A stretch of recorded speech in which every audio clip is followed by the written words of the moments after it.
Estamos de volta. Joia, tá me ouvindo? Estou ouvindo. Aviso ao Almir, eu acabei de chegar em Palmeiras agora. Eu estou acompanhando aqui, estava acompanhando pela pista que eu vinha dirigindo. Só que eu acabei de chegar no SAMU, então agora eu tenho que fazer um checklist de viatura, tenho que sair com a viatura, fazer um check-up nela. Então não vou poder participar, tá bom? Mas eu estava acompanhando até agora. Beleza. Ok.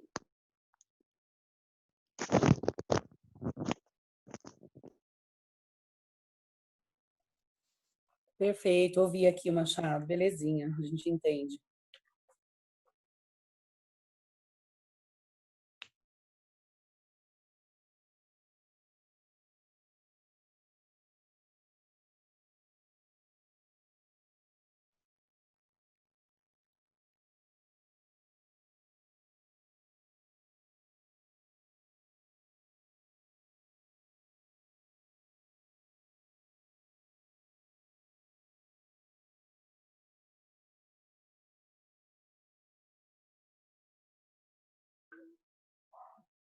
Vamos aguardar só mais um pouquinho, acho que já tem boa parte, né? Estamos em 10.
A folga que é o urubu em cima da minha cama.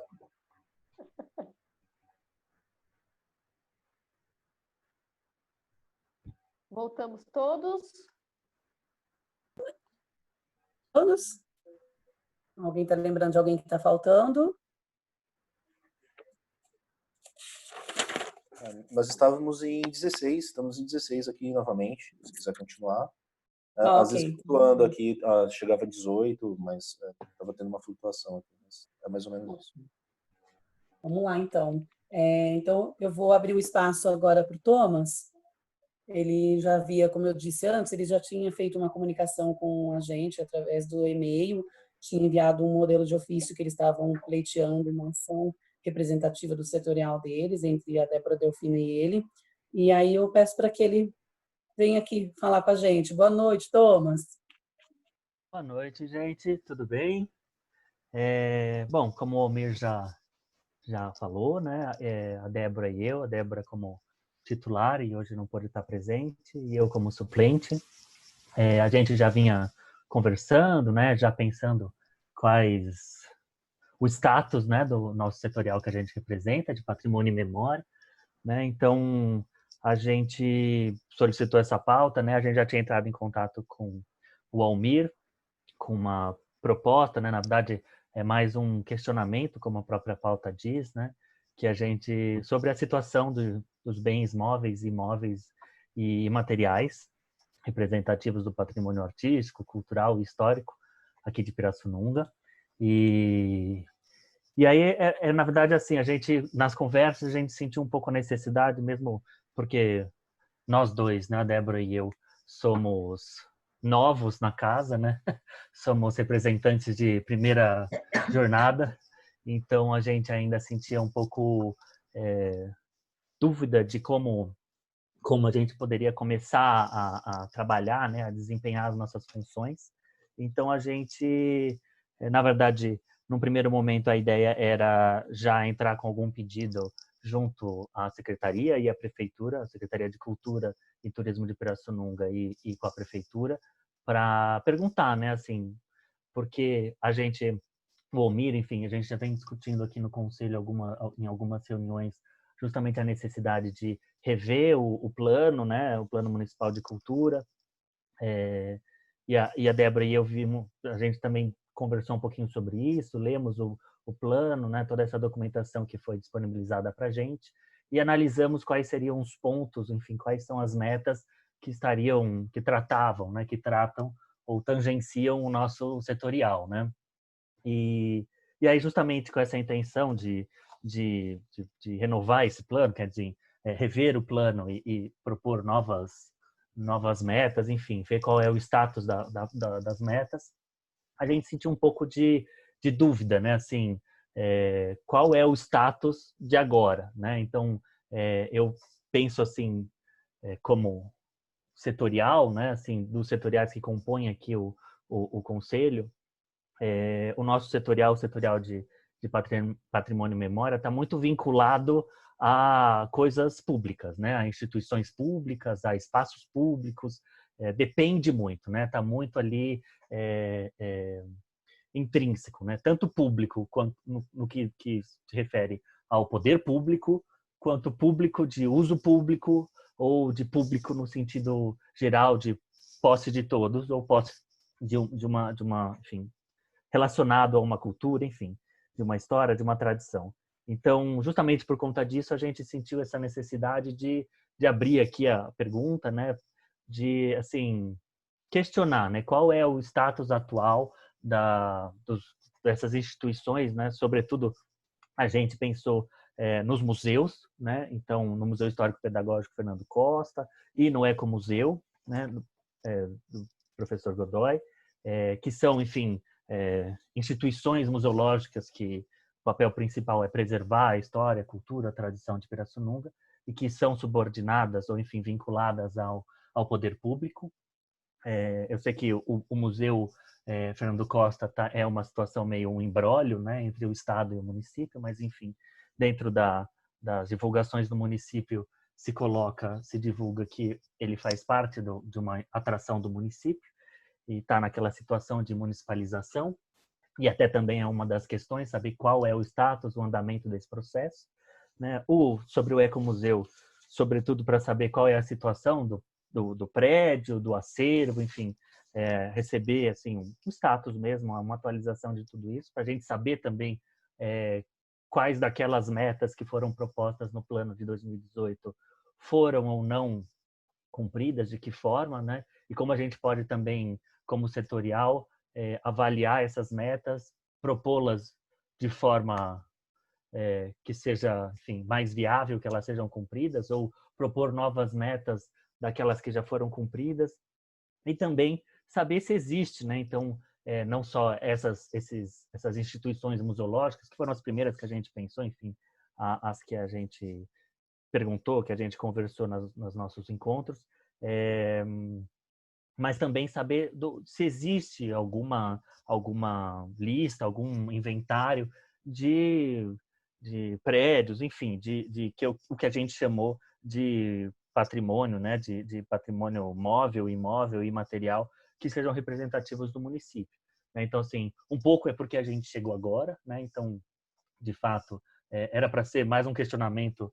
A gente acredita que era para ser mais voltado ao poder público, mas enfim, até o Almir mesmo, que quando a gente mandou essas minutas, né, de ofício, enfim, que tratavam sobre esses assuntos, ele sugeriu que a gente colocasse aqui abertamente para os conselheiros, para o conselho, para que também vocês possam opinar, discutir, enfim, até trazer sugestões, né, de outros questionamentos que podem ser feitos relacionados ao patrimônio e à memória de Pirassununga.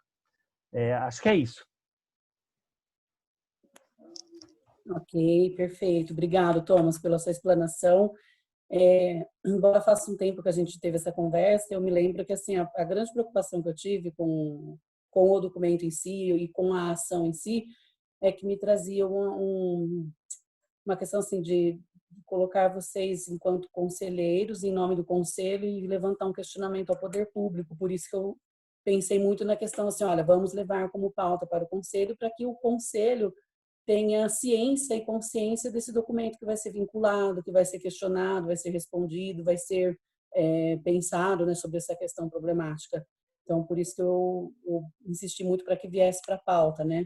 Para um dia não chegar assim, nossa, mas mandou em nome do conselho, mas os conselheiros mesmo não sabiam disso. Então, foi por essa razão. E acho que um ponto que me chamava a atenção também, que se me corrija depois, mas acho que colocava você e a Débora na disposição de ir até esses locais e fazer verificação, levantamento, manipulação. E aí a minha preocupação também, eu não sei se a gente entraria numa responsabilidade pública, né, que tem que aí organizar uma ação mais, peculiar, mais técnica, não sei nem de repente se é uma contratação especializada que vai tratar dessa matéria, né, porque como você disse, são bens móveis e imóveis, utensílios de valor, que também podem trazer risco à saúde. Por exemplo, lembro muito do barracão da FEPASA, que a gente sabe que lá está numa situação precária, com questão que pode trazer doença, ou então até risco de acidentes. Então, foi pensando nesse sentido, que pensei, nossa, como que nós vamos colocar o conselheiro nessa situação, né? Então, a intenção de trazer essa pauta para todos é, primeiro, vamos oficializar o sistema público ou vamos propor que o setor de patrimônio e memória sente junto com o secretário de Cultura ou demais autoridades que se responsabilizam por esses instrumentos, para que seja dito, né, o que tá, como é que está, qual é o status, como você diz, e a partir disso o conselho também chegar mais junto, né, se houver, se a gente perceber que existem questões a serem resolvidas, o conselho vai atuar de forma efetiva. Esse foi meu pensamento, né, na ocasião. Eu vou abrir para você de novo, Thomas, se eu me coloquei de alguma forma equivocada, se é isso mesmo, e também para os outros conselheiros que quiserem também falar sobre o assunto, se posicionar, ok? Bom, eu concordo plenamente, né, que eu acho que tinha que abrir. No primeiro momento, a conversa, né, Débora e eu, a ideia era que a gente entregasse como representantes do setorial, né, e aí a gente achou melhor que, né, assim, que teria mais pertinência, enfim, também por ser de interesse público, né, enfim, somos representantes da sociedade civil, que todos tivessem também a força e o interesse de levar esse questionamento adiante, né? Então, por isso também a gente concordou, claro, de abrir aqui para o conselho, mas em nenhum momento ia ser enviado como conselho, tá? Como a gente não estava fazendo um ofício do conselho. Era em nosso nome, mas a gente ia usar, enfim, naquela época eu nem sei se a gente poderia usar, porque até então a gente ainda não tinha a publicação sido de fato publicada, né, a nomeação tido sido publicada, mas enfim, a gente ia se colocar como representantes do setorial e não necessariamente como conselho, tá? Mas, enfim, nos dois textos, né, nos dois ofícios que iam ser ofícios, eram 3 ofícios ao todo, né, essas minutas, né, a Débora e eu colocamos aqui como um dos requerimentos, né, que fosse que a gente recebesse autorização para realizar uma visita técnica às instalações dos museus, né, tanto do Fernando Costa quanto do Ecomuseu, bem como do acervo, né? E, enfim, na verdade, assim, a ideia não era que a gente fizesse um julgamento técnico, a gente chamou de visita técnica, mas por não ser uma visita turística, tá? De apreciação, enfim, nesse sentido que a gente pôs visita técnica. Mesmo que tanto a Débora quanto eu tenhamos formação para, enfim, atuar ou, enfim, temos conhecimento para minimamente saber qual era enfim, a situação, avaliar, né, nessa visita, né? Uma prospecção, na verdade, não uma avaliação, julgar se estava bom ou estava ruim. É justamente para a gente saber quais eram as deficiências ou as necessidades, para que a gente pudesse, nas metas, propor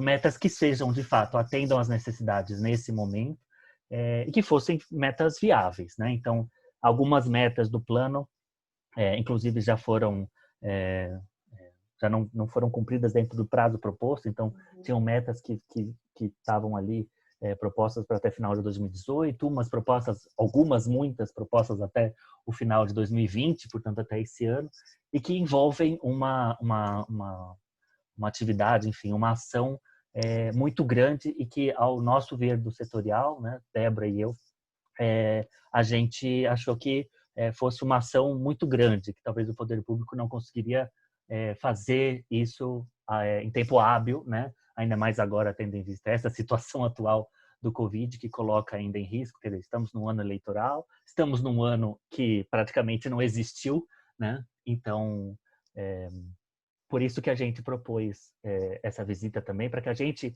como justamente representante desse setorial, pudéssemos ter um pouco mais de noção, né, do que é isso, qual é o status, enfim, nesse sentido. Não, de maneira nenhuma, a gente queria se colocar no papel dos técnicos da secretaria que atuam, enfim, dentro a Secretaria de Turismo, enfim, atuam dentro dessas instituições, enfim, era mais isso.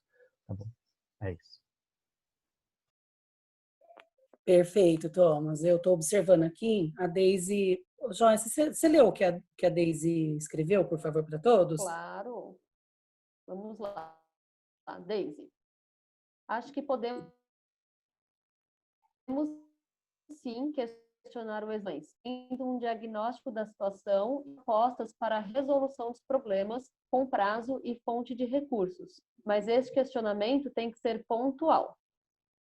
Essa foi a fala da Deise. Sim. Eu posso fazer isso que eu ia algumas... falar. A partir disso, agora eu vou abrir para vocês se colocarem, a Secretaria de Cultura em específico, e os demais conselheiros também que quiserem pontuar sobre esse ponto de vista, né, e enquanto conselho também. Eu vou fazer algumas considerações aqui, mas eu acho que depois o Braga ele tem muito mais embasamento para falar sobre isso do que eu. Inclusive a respeito do Ecomuseu, que eu não participei tanto dessa questão. Com relação ao Museu Histórico e Pedagógico Fernando Costa, ele estava instalado lá, né, na FEPASA. Depois, parte desse acervo, na gestão da Cristina, ele foi para o Centro de Convenções. O pessoal fez um trabalho, até o Valério está aqui, ele participou de tudo isso, pode também contribuir para a gente. O Paulo está aqui comentando, eu estou com a mão levantada, achei legal frisar. Paulo, posso depois você vai de mim? Depois de mim você vai? Eu não vi a mãozinha dele Eu também levantada, não senão vi, desculpa. Vamos ficar mais atentos. Beleza, fechou. Então, vamos lá. Então, na gestão da Cristina, esse acervo, parte desse acervo, né? Ele foi todo... O pessoal fez um trabalho de higienização e de catalogação de todo esse acervo, e ele foi colocado num almoxarifado nosso lá do Centro de Convenções. Veio uma responsável técnica relacionada a essa parte de museu, ela inspecionou o local, disse que o local era adequado para essa guarda desse material, porque ele era fechado, não tinha nenhum problema de umidade, e então esse acervo ficou bem guardado lá. Ainda ficaram algumas peças maiores na FEPASA, tanto que a gente está essa semana passada, nós já trouxemos também outra quantidade de acervo de lá, que também está passando por esse processo de higienização e catalogação, e ainda tem algumas outras coisinhas que são acervo maiores, assim, mais pesados, que a gente também vai precisar tirar de lá e guardar isso. O prédio da FEPASA, ele está em processo, aí até o Braga me corrija a qualquer momento, aí, ou alguém, se eu estiver falando besteira.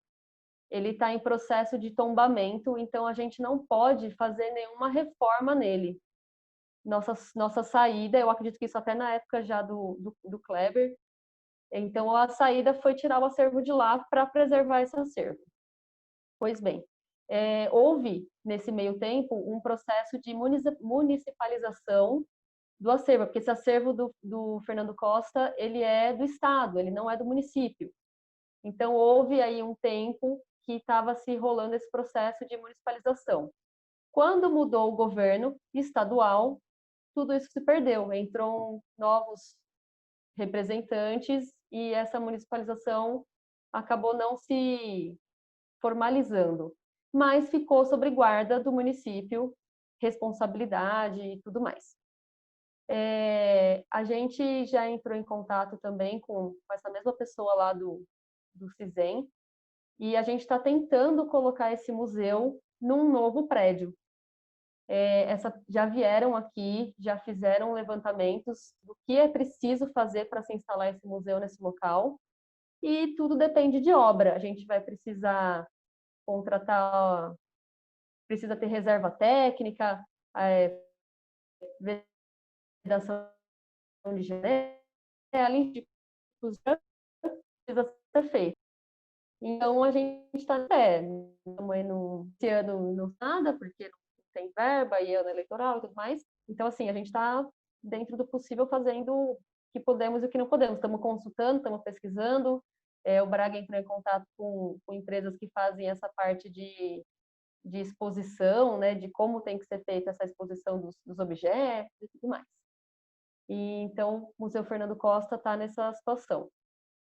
Inclusive, eu acho que vocês, como conselheiros, também me corrijam se eu estiver errada, eu acho que vocês podem sim ir lá, ver o acervo, né? Tem que ter todo um cuidado ao entrar lá, tem que entrar de máscara, de luva, de avental, para não trazer nenhuma coisa para dentro do acervo e tal, mas não sei se há algum impedimento legal para isso.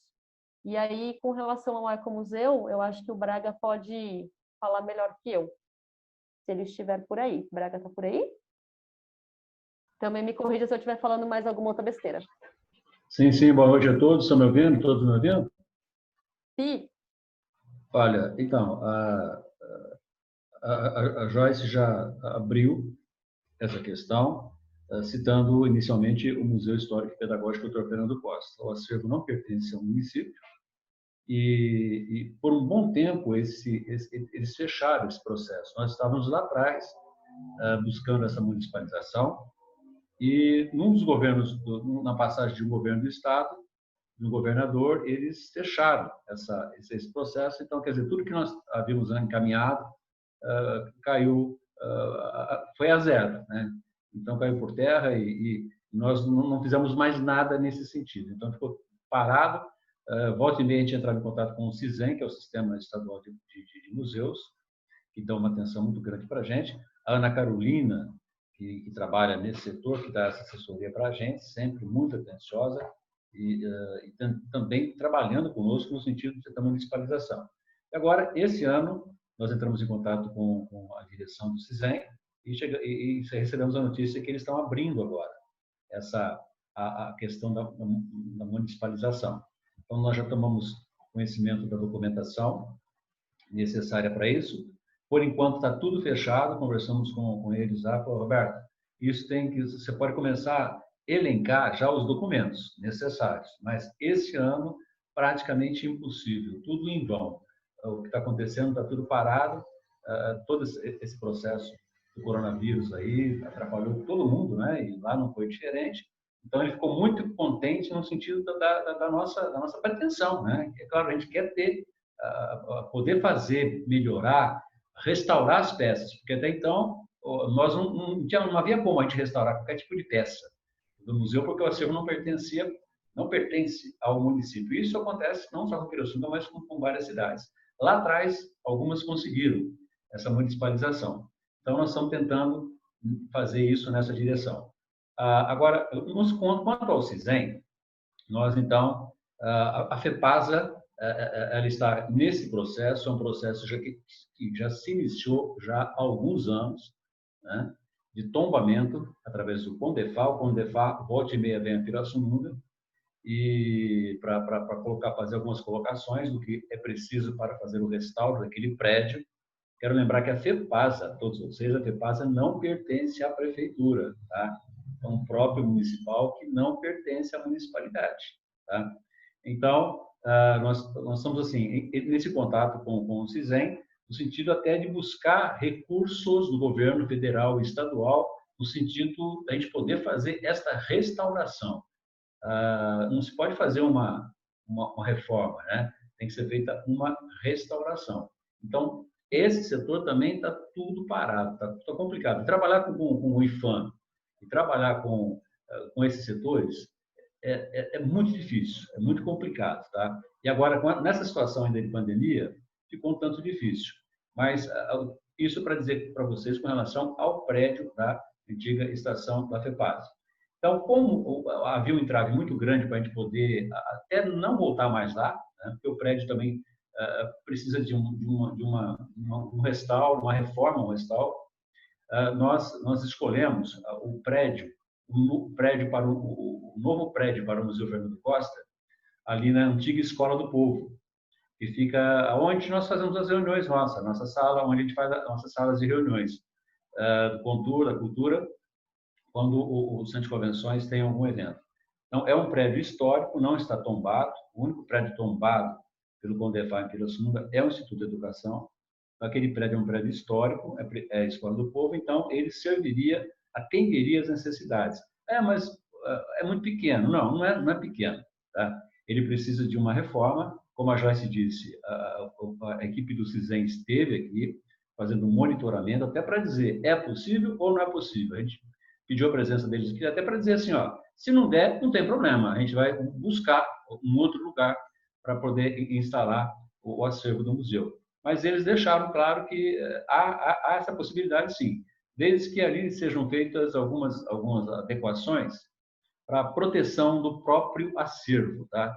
Então, nós deixamos esse material, para vocês terem uma ideia, em 16 de outubro de 2018, tá? Tem um documento aqui comigo, tá?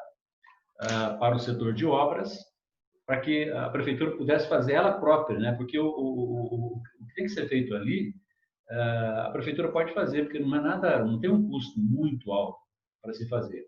Retomamos agora, houve mudança de secretário, novo secretário de obras, passamos esse material para ele, o próprio prefeito, o doutor Dimas, também ele faz questão, ele quer esse museu reaberto, ele está muito empenhado nesse sentido, já conversamos várias vezes sobre esse assunto, e ele também acha que ali é um lugar ideal para que aconteça, para que o acervo seja transferido, e aquela história, essa situação está um tanto complicada.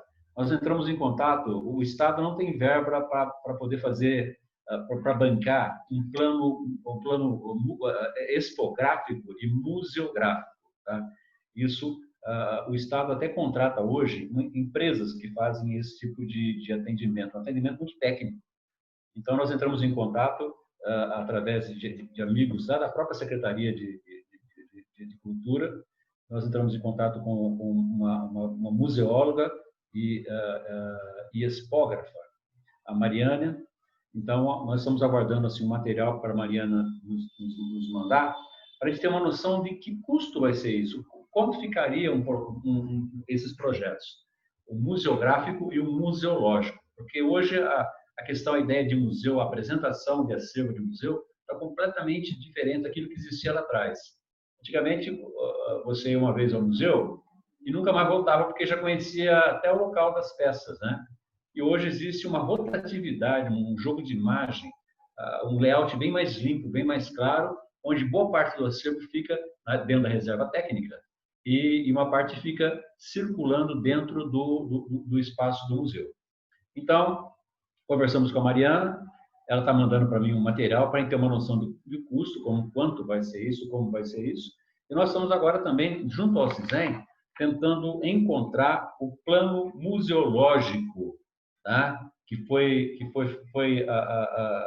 nos foi entregue em 2012, e nós não encontramos esse plano museológico. O plano museológico é uma receita de gestão, sabe? É como administrar o museu. Nós estamos tentando buscar uma segunda via junto à Ana Carolina, porque a própria museóloga, ela falou assim, se vocês tiverem esse plano museológico, a gente vai poder trabalhar melhor a questão dessas adequações, para que vocês possam abrir o Museu Fernando Costa o mais breve possível. Então, nós estamos nesse impasse, aguardando algumas situações, mas a direção é essa. As peças, o acervo do museu está muito bem guardado aqui dentro do Centro de Convenções, tá? Está muito bem guardado, até para entrar lá, quando a gente entra lá, a dona Cidinha, que toma conta dessas peças, ela fica com ciúme danado, né? Não deixa todo mundo entrar lá, exatamente pela proteção, né? Todos os cuidados que um acervo desse nível deve ter, né? Para preservar toda essa nossa história. Então, em relação ao Museu Fernando Costa, e eu coloco assim à disposição de vocês, que estão nesse segmento, nesse setorial, para que venham aqui na secretaria também, porque muitas vezes aqui na reunião, essa discussão, essa conversa, a gente tem que mostrar algumas coisas para vocês também, né? Então, não dá para ficar contando detalhes sobre algumas situações, alguns acontecimentos. Então, as portas aqui da secretaria estão abertas para isso. Agora, vamos para a Cachoeira de Emas. Ecomuseu Fernando Costa.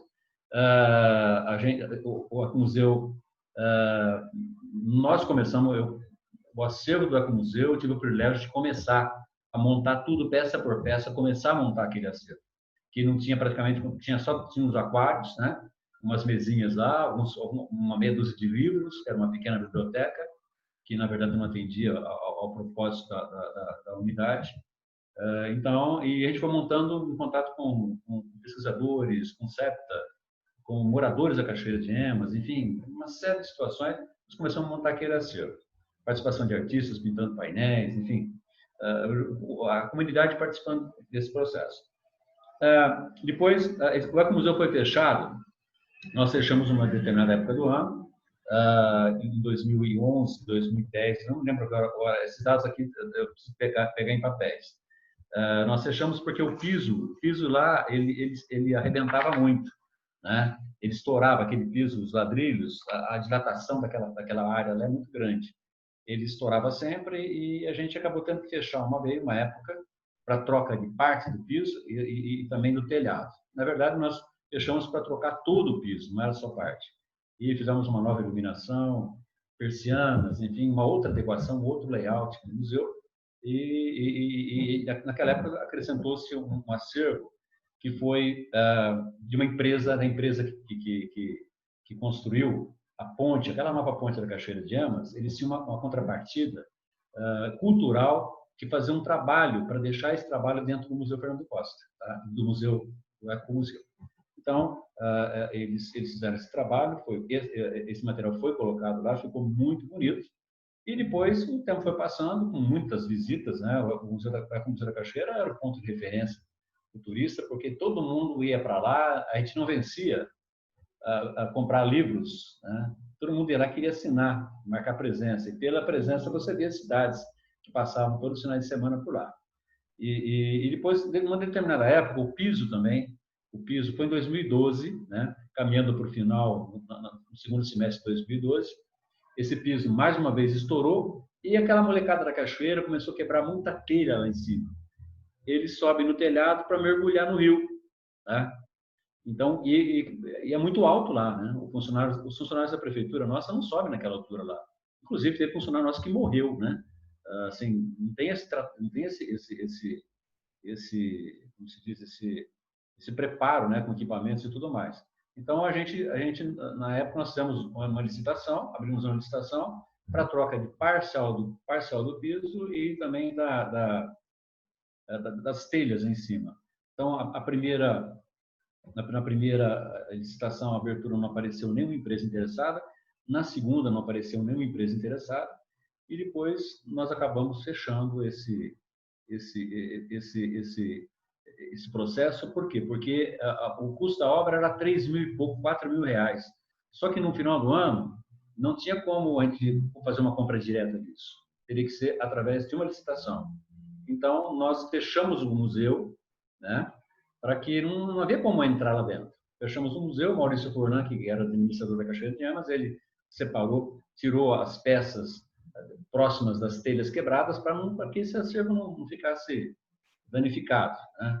Até que fizemos uma reunião aqui com a equipe de transição do governo na época, da Cristina. Fizemos uma reunião aqui, estava o Kleber e várias pessoas aqui. Passei para eles essa questão. Falei, gente, vocês entrando lá, vocês logo no começo já trocam isso aí, porque é 3 mil e pouco, 4 mil reais, faz uma compra direta, já troca aquele piso e telhado e não precisa nem fazer licitação, né?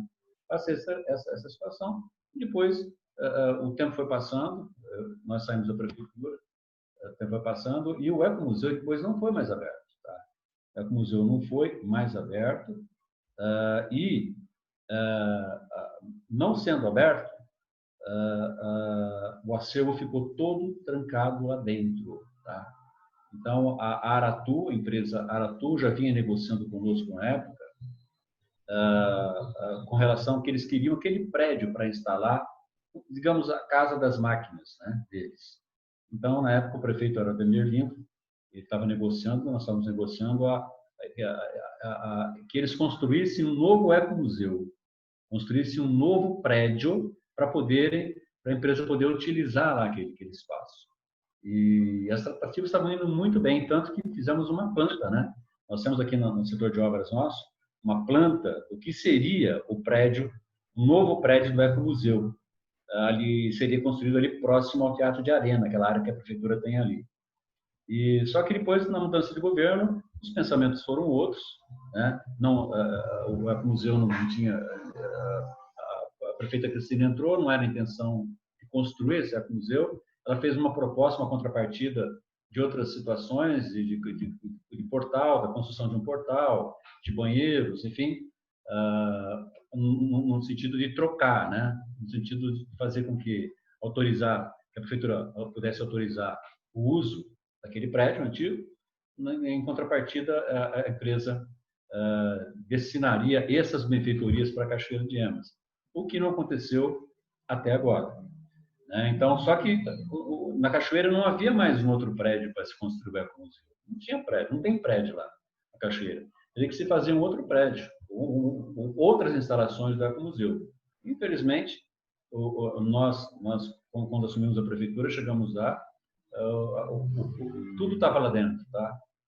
Caíram vigotas em cima das vitrines, aquelas peças que estavam na parede, feitas pelos artistas plásticos locais, se deterioraram todas, apodreceram todas, os vidros foram quebrados, os motores, né, das bombas que alimentavam os aquários foram todas roubadas.